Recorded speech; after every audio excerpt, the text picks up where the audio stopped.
নমস্কার। শুরু করছি একাদশ শ্রেণীর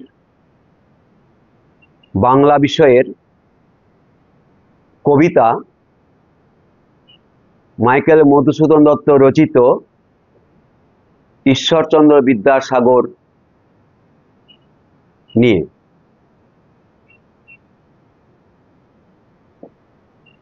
মাইকেল মধুসূদন দত্ত অবিভক্ত বাংলাদেশ,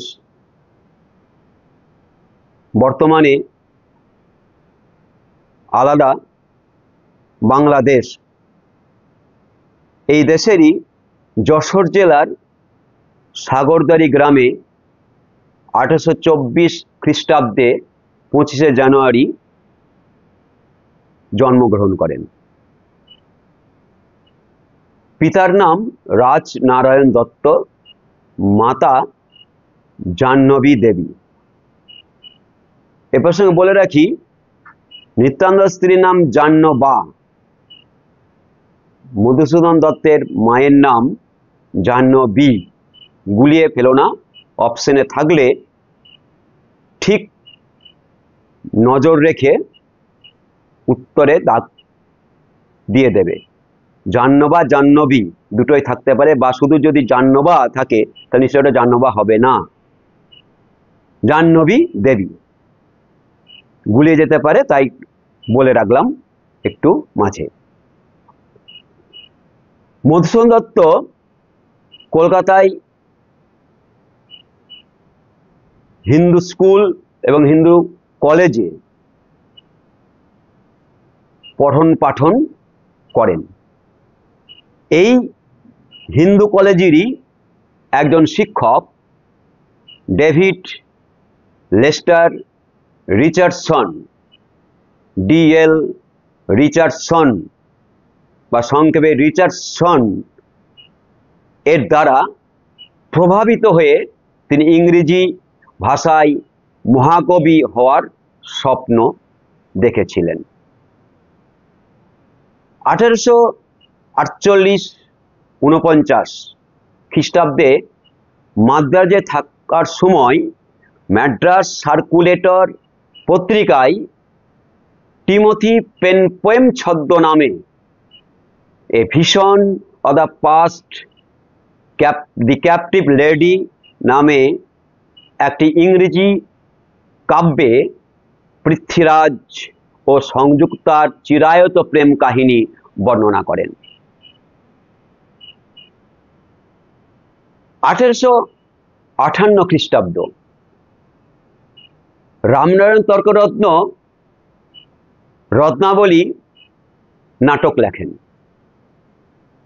এই রত্নাবলী নাটকের ইংরেজি অনুবাদ করা সূত্রে বেলগাছিয়া রঙ্গমঞ্চের সঙ্গে মধুসূদন পরিচিত হন। মধুসূদন লক্ষ্য করেন এই বেলগাছিয়া নাট্যমঞ্চে রত্নাবলী নাটকটি রমরমাভাবে চলছে। মধুসূদন দত্ত কিছুতেই এই নাটক দেখার সুযোগ পাচ্ছিলেন না। একদিন রামনারায়ণ তর্করত্নের সঙ্গে দেখা হয়। তার কাছে এই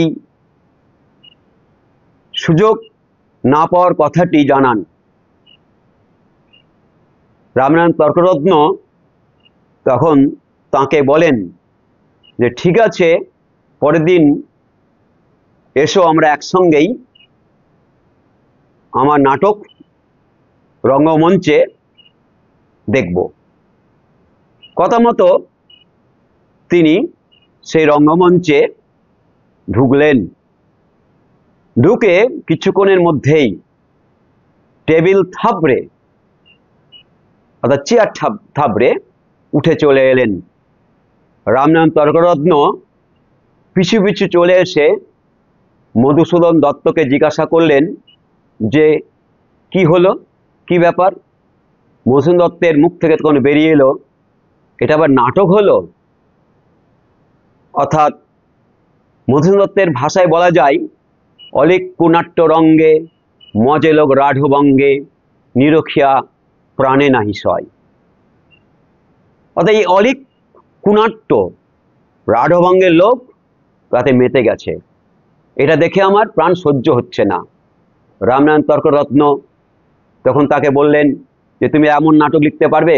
তিনি বললেন হ্যাঁ, আমি আলবাত এরকম নাটক লিখতে পারবো। ঠিক আছে, চায়ের দোকানে বসে শর্ত হলো। রামনারায়ণ তর্করত্ন শর্ত দিচ্ছেন যে মৌলিক হওয়া চলবে না, বানান ভুল চলবে না, বাক্য ভুল চলবে না, এবং সীমায়িত হতে হবে নাটককে। তিনি কথা দিলেন তাই হবে। এবং রামনারায়ণ এও বললেন যে সেই কপি পাণ্ডুলিপি আমাকে দেবে, আমি কারেকশন করব, তাতেই হবে। তিনি ইচ্ছা প্রকাশ করলেন, লিখতে লাগলেন। লেখার পর পাণ্ডুলিপিটি রামনারায়ণ তর্করত্নের কাছে হাতে দিলেন। রামনারায়ণ তর্করত্ন প্রত্যেকটি লাইন পুঙ্খানুপুঙ্খভাবে বিচার করে একটি লাইনের তলায় দাগ দিতে পারলেন না। মধুসূদনের পিঠে চাপড়ে বললেন যে হ্যাঁ, এমনই নাটক লেখা যায়, এমনই নাটক লিখতে পারো, অর্থাৎ তোমার নাটকটি সুন্দর হয়েছে। অর্থাৎ মধুসূদন দত্ত, এই গল্পটি বলার কারণ এটাই যে মধুসূদন দত্ত বাংলা সাহিত্যের আঙিনায় প্রথম যথার্থ নাটকের ফুল ফোটালেন, যথার্থ নাটকের সুবাস এনে দিলেন, স্বাদ এনে দিলেন। সেই নাটকটি শর্মিষ্ঠা,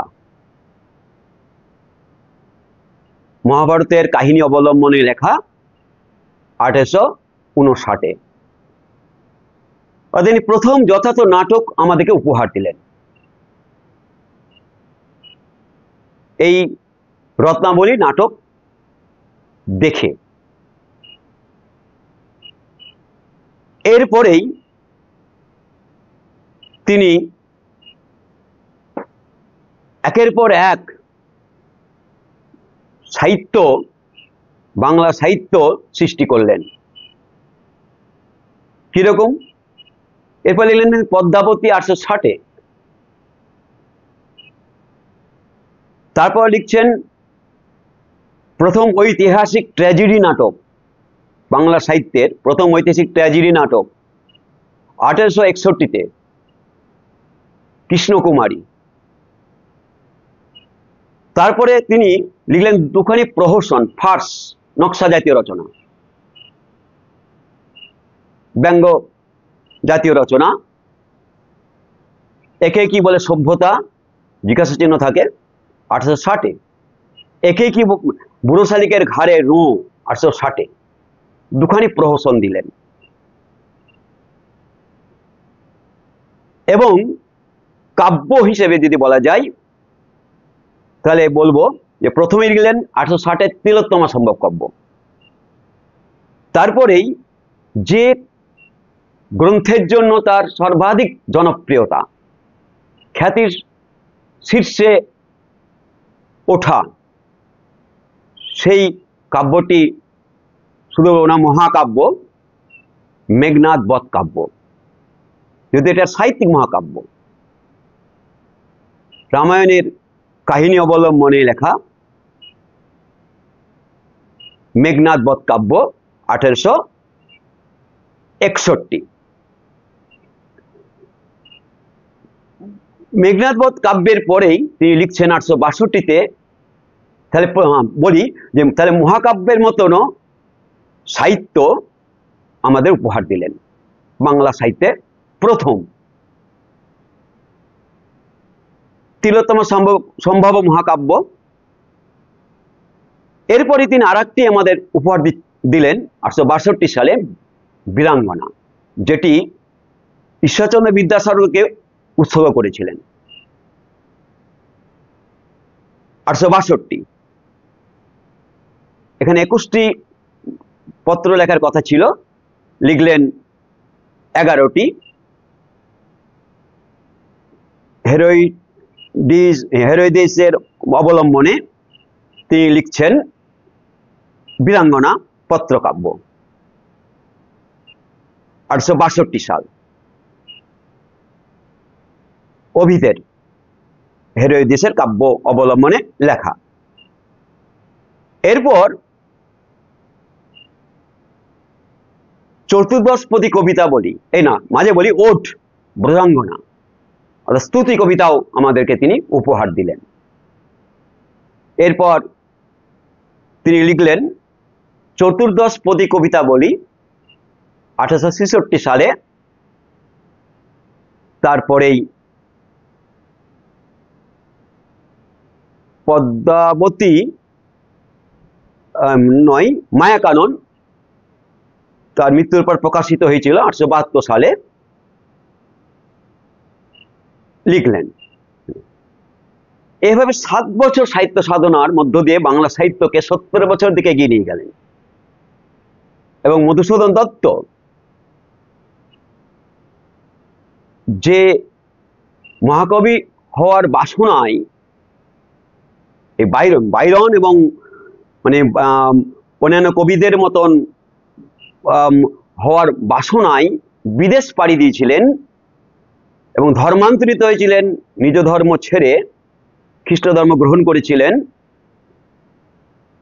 এবং সেখানে প্রচন্ড ধাক্কা খেয়ে বাংলা সাহিত্যে ফিরে এসেছিলেন।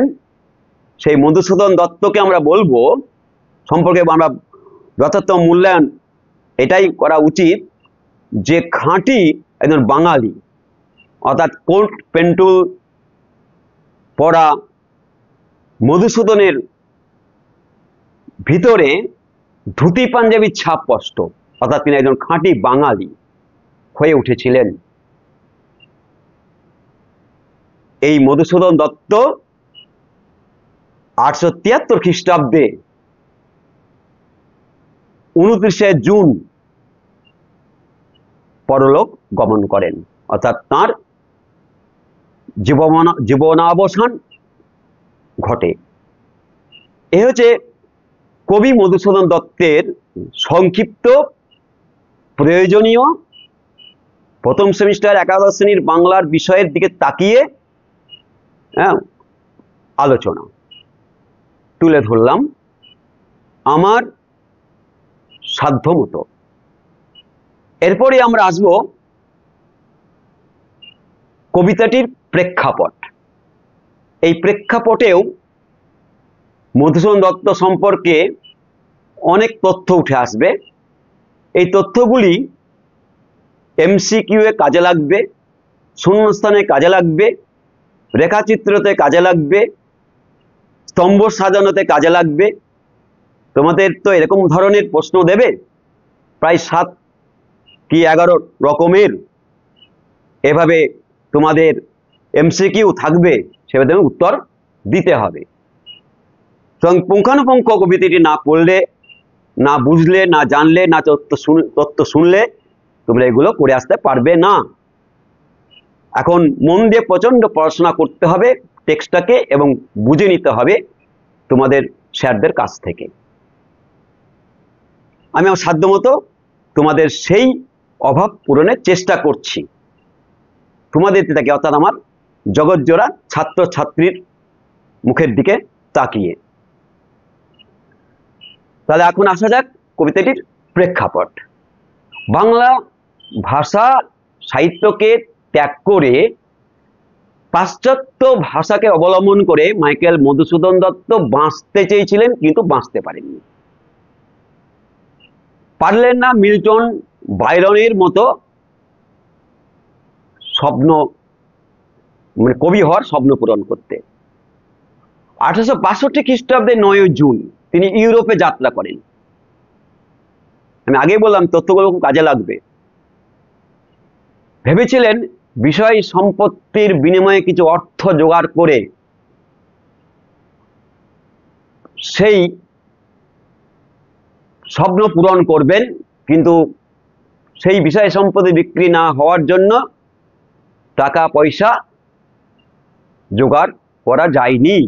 সামান্য অর্থ নিয়ে তিনি বিদেশ গমন করলেন। প্রথমে লন্ডন, পরে প্যারিস, শেষে ভার্সাই, মাদ্রাজ। স্ত্রী হেনরিয়েটা, পুত্র ও কন্যাদের নিয়ে তিনি ভীষণ বিপদে পড়লেন। প্যারিসে থাকাকালীন এক অপরিচিতা বৃদ্ধা মাইকেলের ঘরের সামনে খাদ্য রেখে যেতেন এবং তার শিশু সন্তানরা তা খেত, উদরসাৎ করত। এই লজ্জার হাত থেকে বাঁচার জন্যে তিনি আপ্রাণ চেষ্টা করেও ব্যর্থ হলেন।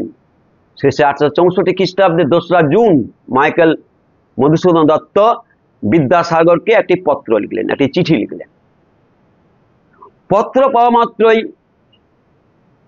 ঈশ্বরচন্দ্র বিদ্যাসাগর ধার করে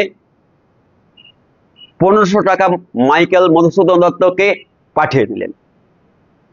বেহিসেবি, বেহাল্লাপনা মাইকেল মধুসূদন দত্ত আবারও আর্থিক অনটনে পড়লেন, আবার বিদ্যাসাগরকে চিঠি লিখলেন। বিদ্যাসাগর ওই বছরেই 18 মে মাইকেলের সম্পত্তি বন্ধক রেখে মাইকেলকে 12,000 টাকা পাঠিয়ে দিলেন। এভাবে বারে বারে তিনি বিদ্যাসাগরকে পত্র লিখতেন আর বিদ্যাসাগরও টাকা পাঠিয়ে দিতেন। সেই পাঠানো টাকায় মাইকেল মধুসূদন দত্তের ঋণ মুক্তি ঘটত। দুর্দিনে পাশে থাকা বন্ধুটিকে তিনি কোনোদিনই ভোলেননি।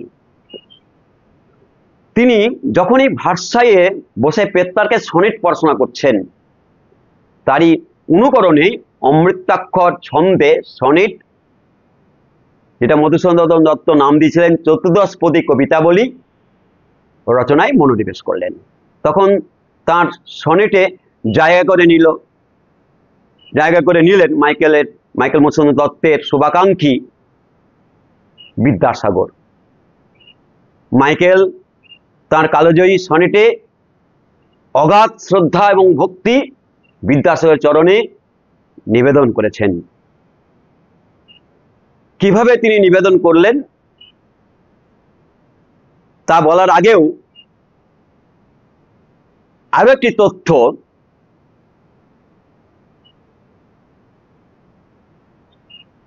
বলি, যে সেই নিবেদনটি হচ্ছে ঈশ্বরচন্দ্র বিদ্যাসাগর নামের সনেট কবিতা। এ প্রসঙ্গে আরো একটি তথ্য, ঈশ্বরচন্দ্র বিদ্যাসাগর এই সনেটটি উৎস হল চতুর্দশপদী কবিতাবলী, সনেট সংখ্যা 86। এবার আমরা আসি সনেট সম্পর্কে কিছু কথা নিয়ে। কারণ কবিতাটি যেহেতু সনেট ধর্মী, মধুসূদন নাম দিয়েছেন চতুর্দশপদী কবিতাবলী, সেই সম্পর্কে কিছু না বললেই নয়। কারণ বর্তমানে যেভাবে প্রশ্ন হবে বা তোমাদের সিলেবাস যেভাবে প্রশ্ন করবে, সেই দিকে তাকিয়ে সনেট সম্পর্কে কিছু তথ্য বলতেই হয়। সনেট সম্পর্কে কিছু তথ্য নিয়ে কথা বলতেই হবে। সেই সনেট সম্পর্কে এখন কিছু কথা তুলে ধরার চেষ্টা করছি আমার জ্ঞানের মতো করে, আমার সাধ্যের মধ্যে। সনেট আসলে একটি নির্দিষ্ট রূপাকৃতির গীতি কবিতা। ভাবের গভীরতার সাথে আঙ্গিকের মেলবন্ধনে এই জাতীয় কবিতা বিশ্ব সাহিত্যে একটা স্থান করে নিয়েছে। বাংলা সাহিত্যে মধুসূদনের হাত ধরেই এই চতুর্দশপদী কবিতাবলী অর্থাৎ সনেট প্রবেশ করেছে। এ প্রসঙ্গে আরো একটি কথা উঠে আসে যে তাহলে মধুসূদন দত্তই বাংলা সাহিত্যের সনেটের প্রবর্তক। বাংলা সাহিত্যে সনেটের স্রষ্টা। কিন্তু সনেটের স্রষ্টা বা প্রবর্তক হলেন ইতালীয় কবি পেত্তার্ক। ইতালীয় কবি পেত্তার্কের হাত ধরে সনেটের প্রকৃত রূপটি গড়ে ওঠে। মধুসূদন দত্ত এই ধরনের কবিতার নামকরণ করলেন চতুর্দশপদী কবিতা বলি, অর্থাৎ 14টি লাইন মানে চরণ, প্রত্যেকটি লাইনে 14টি মাত্রা, 14টি অক্ষর, এবং সেই 14টি মাত্রা 8-6 বিভক্ত, এবং 14টি লাইন কবিতার 8-6 বিভক্ত। প্রথম 8 লাইন বলা হয় অক্টেভ অর্থাৎ অষ্টক, সবই ইটালি শব্দ। শেষ 6 লাইনকে বলা হয় শতক, শেষ্টেট। প্রথম 8 লাইনকে আবার 4 করে ভাগ করা হয়। এই 4 ভাগ অর্থাৎ 2 ভাগকে বলা হচ্ছে 8 লাইনের চতুষ্ক। আর শতককে আবার সমান 2 ভাগে ভাগ করা যায় 3 করে, সেটাকে বলা হয় ত্রিপাদিকা। অষ্টকে কবি ভাবকে তুলে ধরেন, ভাবকে ব্যক্ত করেন, আর শতকে কবি উপসংহার করেন অর্থাৎ বিস্তার ঘটান। কিসের? ভাবের। ধরো মেঘ লেগেছে, মেঘটা হচ্ছে অষ্টক, আর বৃষ্টি পড়ছে, এটা হচ্ছে শতক। ধোঁয়া উঠছে, এটা হচ্ছে অষ্টক। আগুন দেখতে পাচ্ছি, এটা হচ্ছে শতক। এভাবে সনেটের যে 14 লাইনকে 2 ভাগে ভাগ করা বললাম, 8 আর 6 অষ্টক আর শতক, 8কে আবার চতুষ্ক, আবার শতককে আবার ত্রিপাদিকা। আর প্রত্যেকটা লাইন 14 মাত্রা, 14 অক্ষর। যে ছন্দ জানো তাহলে বুঝতে পারে, পরবর্তী ক্ষেত্রে উঁচু ক্লাসে বাংলা নিয়ে যদি পড়ার সৌভাগ্য হয় তাহলে আর কি এগুলো সম্পর্কে আরো পরিচিত হবে, তখন বুঝবে, এই কথাগুলোর আরো পরিষ্কার হবে। তাহলে 14 মাত্রা, 14 অক্ষর, 14 লাইন, 8 ভাগ, 8কে চতুষ্ক আর 6কে ত্রিপাদিকা। এই ধরনের অবয়বকে আমরা বলি সনেট। অর্থাৎ sonnet is a movement of monuments. সে স্থাপত্যধর্মী বটে, আবার ভাস্কর্যধর্মীও বটে। এই ছোট ছোট কবিতাতে প্রেমের কথা ব্যক্ত করা যায়। মধুসূদন দত্ত তার স্বদেশ প্রেমকে তুলে ধরেছেন। তার 102টি সনেটে তার এই স্বদেশ প্রেমকে তুলে ধরেছেন। এই স্বদেশ প্রেম নানানভাবে উঠে এসেছে, কখনো কবিতার প্রতি ভালোবেসে, কখনো বাংলার সংস্কৃতির ভালোবাসাকে সনেটে জ্ঞাপন করে, অর্থাৎ কখনো তিনি সারস্বত সাধনা করেছেন সনেটে, কখনো মনীষী বন্দনা করেছেন সনেটে, কখনো সাংস্কৃতিক প্রেমকে ফুটিয়ে তুলেছেন সনেটে, কখনো কবিতার আঙ্গির কথা তুলে ধরেছেন সনেটে। এভাবে তার স্বদেশ প্রেমকে ব্যক্ত করেছেন, তার মনের ভাবোচ্ছ্বাসকে পরিস্ফুটন ঘটিয়েছেন। আমরা বলেছি একটু আগে যে এটা নির্দিষ্ট রূপাকৃতির একটি গীতি কবিতা। আমরা জানি গীতি কবিতা হচ্ছে বক্তার মনে ভাব পরিস্ফুটনের মধ্যে যাহার উদ্দেশ্য তাহাই গীতি কবিতা, বঙ্কিমচন্দ্রের কথাই। তাহলে সেই মনের ভাবোচ্ছ্বাসকে তিনি তুলে ধরেছেন তার সনেটের মধ্য দিয়ে, এই অবয়বের মধ্য দিয়ে। সেই কাঠামো, সেই অবয়ব সম্পর্কে আমি বললাম। এবার বলি যে মধুসূদন যখন চরম আর্থিক অনটনে, এর আগেও আমি আলোচনা করেছি, আগেও বলেছি, ভার্সাইতে আগেও বলেছি, জীবনযাপন করছিলেন, তখনই পেত্রার্ক সনেটে আকৃষ্ট হয়ে তিনি সনেট রচনায় ভর্তি হয়েছিলেন। কখন তিনি সনেট রচনায় ভর্তি হলেন সে কথাই এবার আমি এলাম। এই চরম আর্থিক দৈন্যতার সময় বিদ্যাসাগর তার ভীষণভাবে সাহায্য করেছিলেন। একটু আগেও বলেছি 1866 খ্রিস্টাব্দে মধুসূদন চতুর্শতী কবিতাবলী প্রকাশিত করলেন। কিন্তু লিখেছিলেন 865-তে ভার্সাই নগরীতে। 102টি কবিতা এতে স্থান পেয়েছে। 86 সংখ্যক কবিতা আমাদের ঈশ্বরচন্দ্র বিদ্যাসাগর সনেটটি। এই কবিতাটি ছিল অসময়ের বন্ধুর প্রতি শ্রদ্ধার্ঘ, যার ছত্রে ছত্রে তার প্রমাণ আমরা এখানে পেয়ে থাকি।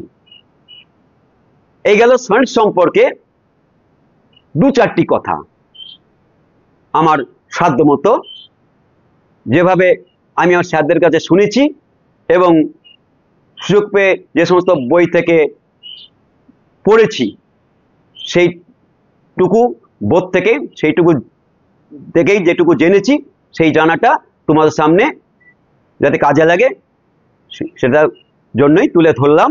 কাজে লাগলে তোমরা তো খুশি হবেই, আমিও আনন্দ পাব। এবার আমরা কবিতাতে আসব, কবিতাটা আমরা পড়ব। তাহলে কবিতা পড়ি। এটাও না বললে নয়, কবিতার আলোচনা দিকে যাওয়ার আগে আরো একটি কথা বলতেই হয় তোমাদের প্রয়োজনীয়তা তাকিয়ে, যার নামে কবিতাটি, তাঁর সম্পর্কে, অর্থাৎ ঈশ্বরচন্দ্র বিদ্যাসাগর, সেই মনীষীটি। সমাজ ও সাহিত্যের উদ্যানে ঈশ্বরচন্দ্র বিদ্যাসাগর একটি সুন্দর নাম। সমাজ সাহিত্যের সুবিশাল আঙিনায় ঈশ্বরচন্দ্র বিদ্যাসাগর সমগ্র জীবনকে বিচরণ করিয়েছেন। অনেক প্রতিকূলতা, অনেক প্রতিবন্ধকতা, অনেক বাধা বিপত্তি, বন্ধুর পথে চলার গতিকে কেউ রোধ করতে পারেনি। কুসংস্কার ও সংকীর্ণতার প্রাচীর ভেদ করে, প্রাচীর অতিক্রম করে আমাদের সভ্যতার যতদূর এগিয়েছে, সেখানে বিদ্যাসাগরের অবদানকে কখনোই অস্বীকার করা যায় না। বিদ্যাসাগরের অপার উদারতার সঙ্গে যাদের প্রত্যক্ষ পরিচয় ছিল, তাদের মধ্যে মাইকেল মধুসূদন দত্ত একজন। বিদ্যাসাগর তার প্রতিভার বিশেষ অনুরাগী ছিলেন। মধুসূদন দত্ত কবি হিসেবে সফল হলেও জীবনের অধিকাংশ সময় তিনি অর্থ কষ্টে ভুগেছেন। আগেও বললাম, অনেক আলোচনা করেছি এই নিয়ে। দিনার দায়ে জেলে যাওয়া, ব্যারিস্টার পড়া বন্ধ হওয়ার উপক্রম, সেই দুর্দিনে আর্থিক শুধুই নয়, মানবিকভাবেও পরম স্নেহে আগলে রেখেছিলেন বিদ্যাসাগর মধুসূদন দত্তকে। ফলে সার্বিকভাবে বিচারে উপকৃত হয়েছে বাংলা সাহিত্য। বিদ্যাসাগরের সেই স্নেহের প্রতিদান স্বরূপ সৃষ্টি হয়েছে এই কবিতাটি। এবার আমরা কবিতায় আসব। কবিতাটা এবার দেখো। বিদ্যাসাগর তুমি বিখ্যাত ভারতে, করুণার সিন্ধু তুমি সেই জানে মনে, দিন যে দিনের বন্ধু উজ্জ্বল জগতে, হেমাদ্রির হেমকান্তি অম্লান কিরণে, কিন্তু ভাগ্য বলে পেয়েছে মহাপর্বতে, যেজন আশ্রয় লয় সুবর্ণ চরণে, সেই জানে কত গুণ ধরে কত মতে, গিরিশ কিবা সেবা তার সুখ, সে সুখ সদনে। সুখের পর হাইপেন আছে, এই হাইপেনটা লক্ষ্য করো।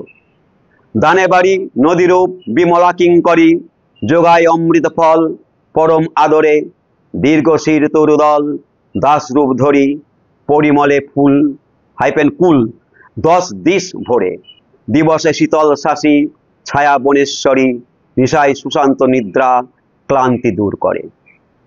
এই প্রত্যেকটি লাইন ভালো করে পড়বে, কারণ শূন্যস্থানে কাজে লাগবে, এবং শব্দগুলোর অর্থ। বিদ্যাসাগর সম্পর্কে তো বললাম, বিদ্যাসাগর বীরসিংহ গ্রামে, মেদিনীপুর জেলায় 1820 26 সেপ্টেম্বর জন্মগ্রহণ করেন। এর আগেও বললাম তিনি ছিলেন ঊনবিংশ শতাব্দীর একজন সংস্কারক, শিক্ষাবিদ, সার্থক, গদ্যের উপকার, ছেদজ্যোতির তিনি আবিষ্কারক, ছেদজ্যোতির প্রবর্তক। বাংলা সাহিত্যে গদ্যে যে ছেদজ্যোতি আমরা দেখি, সেই ছেদজ্যোতির স্রষ্টা এই বিদ্যাসাগর মহাশয়। তিনি সংস্কৃত ভাষা ও সাহিত্যে অসাধারণ পাণ্ডিত্যের জন্য সংস্কৃত কলেজ 1839 খ্রিস্টাব্দে তাকে বিদ্যাসাগর উপাধিতে ভূষিত করেন। সংস্কৃত ছাড়াও বাংলা, ইংরেজি ভাষায় তার অগাধ জ্ঞান ছিল। শিশুপাঠ্য, বর্ণপরিচয়, একাধিক পাঠ্যপুস্তক, সংস্কৃত ব্যাকরণ গ্রন্থ তাঁরই রচনা। তার অসাধারণ মেধা, তার অসাধারণ ব্যক্তিত্ব, তার অসাধারণ বিচার বুদ্ধি, জীবন কথা আজকে আমাদের প্রতিম হয়ে দাঁড়িয়েছে।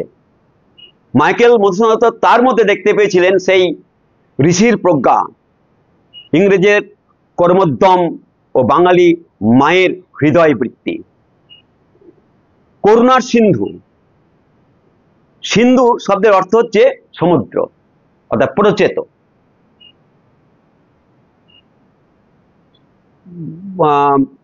বিদ্যাসাগর ছিলেন অপার করুণার অধিকারী। তার করুণার বিশালত্ব বা প্রসারতা, তার ব্যাপকতা, তার বিস্তারকে বোঝানোর জন্যই এইখানে সিন্ধু শব্দটির প্রয়োগ ঘটানো হয়েছে। সেই জানে মনে, মানে যারা কৃপা পেয়েছেন, যারা বিপদে আশ্রয় পেয়েছেন, যারা তার জ্ঞান ও প্রজ্ঞার পরিচয় পেয়েছেন, সেই জানে মনে। দিন যে দিনের বন্ধু উজ্জ্বল জগতে, দীনবন্ধু বিদ্যাসাগর, মানুষের খারাপ সময়ের বন্ধু, খারাপ সময়ে উপকারের হাত বাড়ি দেয় যে, তাকেই আমরা বলি দীনবন্ধু। বিদ্যাসাগর সেই রূপ, দিন দুঃখী মানুষের জন্য সাহায্যের হাত বাড়িয়ে দিতে কখনোই ভোলেননি। স্বয়ং কবিও এই দলে পড়েন, অর্থাৎ মধুসূদন দত্ত এই দলে পড়েন, তাই তাকে দীনবন্ধু বলা হয়েছে। হেমাদ্রির হেমকান্তি, হেমাদ্রির হেমকান্তি, হেম হেম মানে সোনা, হেমাদ্রির, এই হেমাদ্রি হচ্ছে হিমালয়, হেমকান্তি স্বর্ণাভ দেহ। এক্ষেত্রে বিদ্যাসাগরকে স্বর্ণাভ পর্বতের সঙ্গে তুলনা করা হয়েছে। তার তীক্ষ্ণ বুদ্ধি, গভীর জ্ঞান, প্রজ্ঞা যেন সে হিমাদ্রির থেকে বিচ্ছুরিত হচ্ছে, এমন কথা বোঝাতেই উজ্জ্বল জগতে এই কথাগুলো ব্যবহৃত হয়েছে।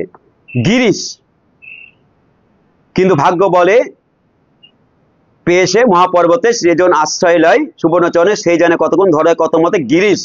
গিরিশ হিমালয়, হিমালয় যেমন একদিকে অর্থাৎ উত্তরে দাঁড়িয়ে প্রহরীর দায়িত্ব পালন করে বিভিন্ন ঝড় ঝাপটা থেকে আমাদের রক্ষা করে, প্রাকৃতিক বিপর্যয় থেকে আমাদের রক্ষা করে, তেমনি তেমনি আবার পৃথিবীকে শস্য শ্যামলাও করে তোলে। তেমনি বিদ্যাসাগরও তার মহান ব্যক্তিত্ব দিয়ে মানুষকে রক্ষা করেন। দানে বাড়ি নদীরও বিমলা কিঙ্করী, কিঙ্করী শব্দের অর্থ হচ্ছে দাসী। নদী যেমন দাসীর মতো স্বচ্ছ জল দান করে মানুষের উপকার করে, বিদ্যাসাগরও সেরূপ সর্বদা মানুষের সেবায় নিয়োজিত থাকতেন। যোগায় অমৃত ফল পরম আদরে, অমৃত ফল এক্ষেত্রে মানুষের বাঁচার রসদ অমৃত ফল। হিমালয় গাত্রে, হিমালয়ের পাদদেশে জন্মানো দীর্ঘ শির বড় বড় গাছ তরুদল যেমন মানুষকে বাঁচাতে সাহায্য করে, একইভাবে পর্বতসম ব্যক্তিত্বের অধিকারী বিদ্যাসাগরও তার অপার করুণা দিয়ে মানুষের সেবায় নিয়োজিত থাকতেন। পরিমলে ফুলকুল 10 দিস, পরিমলে সুগন্ধে, ফুলকুল মনে রাখবে, হাইফেন আছে মাঝে, 10 দিস 10 দিক, দিস মানে দিক, ভোরে মানে পরিপূর্ণ করে, দিবসের দিনে শীতল সাজি ছায়া বনেশ্বরী, নিশায় সুশান্ত নিদ্রা ক্লান্তি দূর করে। বনেশ্বরী মূলত যে জঙ্গলের বড় বড় বনস্পতির দল, যা প্রকৃতিকে স্নিগ্ধ ও শীতল করে, সুগন্ধি ফল, সুগন্ধযুক্ত ফল ফুল দান করে থাকে মানুষকে। এক্ষেত্রে বিদ্যাসাগরও বনস্পতির মতো মহীরুহ বড় বড় বৃক্ষ স্বরূপ, যার পরহিত ব্রত পীড়িত আর্তের সেবায় সর্বদা নিয়োজিত, মানুষ সেবায় সর্বদা নিয়োজিত। সেই বিদ্যাসাগর সম্পর্কে তিনি এখানে তার শ্রদ্ধা নিবেদন করেছেন, অর্থাৎ মধুসূদন দত্ত তা শ্রদ্ধা জ্ঞাপন করেছেন। এই শ্রদ্ধার্ঘ্য হলো মধুসূদন দত্তের, এই শ্রদ্ধার্ঘ্য হলো ঈশ্বরচন্দ্র বিদ্যাসাগর নামে সনেট। এ হলো কবিতাটির সংক্ষিপ্ত আলোচনা, প্রয়োজন মতো তোমাদের সিলেবাস এবং পরীক্ষার দিকে তাকিয়ে। এবার পরের আলোচনায়, অর্থাৎ পরবর্তী পর্বে আমরা রাখবো প্রশ্নোত্তর আলোচনায়, পুঙ্খানুপুঙ্খভাবে যত প্রশ্ন হয় সেগুলো নিয়ে আলোচনা করার চেষ্টা করব। এই ইউটিউব চ্যানেলে, মাঝখান্দ স্টাডি সেন্টার চ্যানেলে সাবস্ক্রাইব করে দিতে ভুলবে না এবং চোখ রাখতে ভুলো না। তোমরা উপকৃত হবে আশা রাখছি।